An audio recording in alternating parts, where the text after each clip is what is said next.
Sir আমার ঘুমের ঘরে দম বন্ধ হয়ে যেত, নাক ডাকার খুব বিকট শব্দ হইতো। ট্রেন থেকেও 2বার পরে যেতে গেছি, আমাকে মানে হুজুট খেয়ে মানে দাঁড়ায় দাঁড়ায় দাঁড়ায় ঘুমিয়ে পড়ছে। অনেকে তো মানে কথা বলতে বলতে ঘুমায় যায়। বাতাস যখন বিভিন্ন জায়গায় বাধা খাচ্ছে তখন অনুকম্পন তৈরি হচ্ছে, আলটিমেটলি আপনার নাক ডাকার শব্দ তৈরি হচ্ছে। আমরা চাই মানুষ দিন শেষে রাত্রেবেলা যখন বিছানায় যাবে একটু শান্তিতে ঘুমাবে, আর সেই শান্তির ঘুমের জন্যই কিন্তু আজকে আমরা অপারেশন করব। তো চলুন আমরা অপারেশন থিয়েটারের দিকে আগাই। তো আপনার কি সাহস আছে তো অপারেশন করার?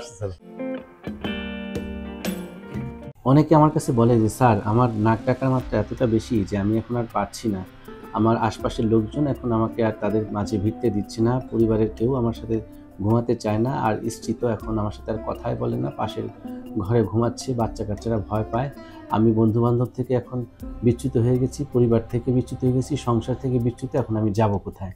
এই যে কষ্ট যারা নাক ডাকে তাদের জন্য একটি সুখবর হচ্ছে এই নাক ডাকা থেকে এখন একটি স্থায়ী সমাধানের ব্যবস্থা আমরা করে দিতে পারি। যদি আপনি অবস্ট্রাকটিভ স্লিপ অ্যাপনিয়া ভুগে থাকেন এবং আপনার যদি এই নাক ডাকার যথাযথ কারণ আমরা উদ্ঘাটন করতে পারি, তাহলে অনেক ক্ষেত্রে আমরা চিকিৎসা করে, প্রয়োজন হলে সার্জারি করে এই রোগ থেকে আপনাদেরকে মুক্তি দিতে পারবো। এবং সেই কাজটি আমি নিয়মিত করছি ম্যালিয়াস ইন্টি স্পেশালাইজড হসপিটালে, আমার যেটি অবস্থিত 24/1 শান্টাওয়ার, শান্তিনগর, ঢাকাতে। আমি ঠিক এই মুহূর্তে ঠিক সেরকমই একটি অপারেশন করতে যাচ্ছি, আর সেই অপারেশনটি যার করছি তিনি আমার পাশে বসা আছেন। এই যে আমি একটু পরিচয় করে দিচ্ছি, তার নাম হচ্ছে মিস্টার প্রলয় কুমার সাহা। বাবু, অপারেশনের জন্য তো প্রস্তুত আছেন আপনি নাকি? জি স্যার। আচ্ছা, আপনি কি বলবেন যে আপনার কি কি কষ্ট হয়?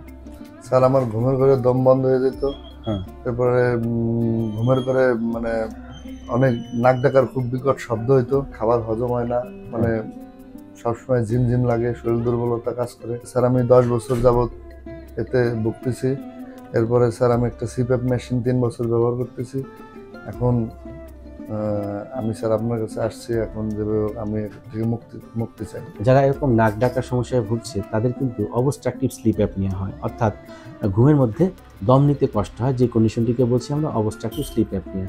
যে কথাটি তিনি বললেন যে আমার বারবার ঘুম ভেঙে যায়, ঘুমের মধ্যে শ্বাসকষ্ট হয়, আসলে কেন এটা হচ্ছে সেটা একটু ব্যাখ্যা করছি। আমরা তার সমস্ত বডি চেক আপ করেছি, তার নাক দেখেছি, গলা দেখেছি, পুরো স্ট্রাকচারটাকে আমরা অ্যানালাইসিস করে দেখেছি যে তার নাকের মধ্যে পার্টিশনটা দেখেছি ডান দিকে বাঁকা, মাংসগুলো খোলা, আর সে যখন ঘুমাতে যায় তখন আলাজিহ্বাটার মাসেল রিল্যাক্স হয়ে এটি ন্যাজোফেরিন্সকে অবস্ট্রাক্ট করে, এই যে আমি ছবিতে বুঝিয়েছিলাম, এবং তার গলার মধ্যে 2টো টনসিল রয়েছে।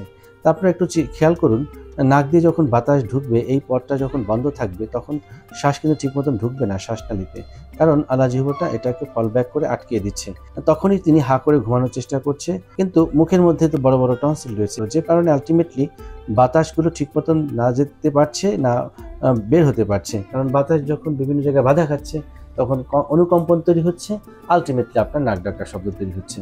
আর যখন এরকম নাক ডাকার শব্দ হয়, ঘুমের মধ্যে দম নিতে কষ্ট হয়, তখন কিন্তু আসলে ঠিক মতন ঘুম হয় না, কারণ আপনার শরীরে ঠিক মতন অক্সিজেনই পায় না, যে কারণে আপনি একটি সিপ্যাপ মেশিন ব্যবহার করেছেন, তাতেও আশানুরূপ ফলাফল আসেনি, তাই তো বলতেছেন। এখন যেহেতু তার সারা রাত ধরে হাইপোক্সিয়ায় থাকে, যে কারণে কিন্তু আপনার দেহের কোষগুলো থাকে অক্সিজেনের ডিপ্রাইভেশনে থাকে, এই কারণে আপনার কোষ দুর্বল হয়ে যায়, আলটিমেটলি আপনি ল্যাথার্জিক হয়ে যাচ্ছেন। এই জন্য দেখবেন যে বসলেই ঝিম চলে আসবে, ঘুম চলে আসবে।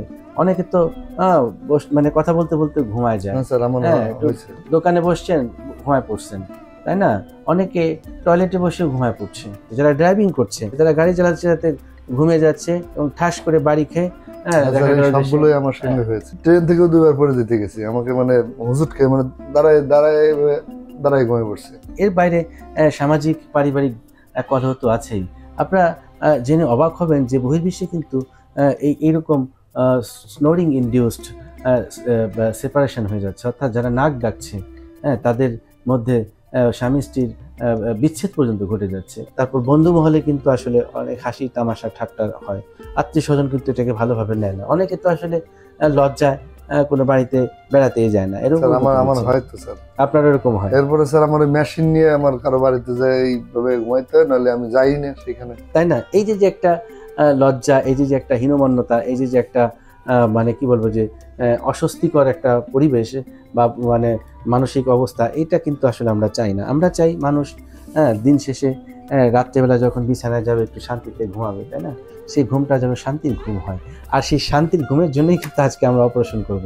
আর যে অপারেশনটি আমরা করছি এটাকে বলছেন না স্লিপ সার্জারি।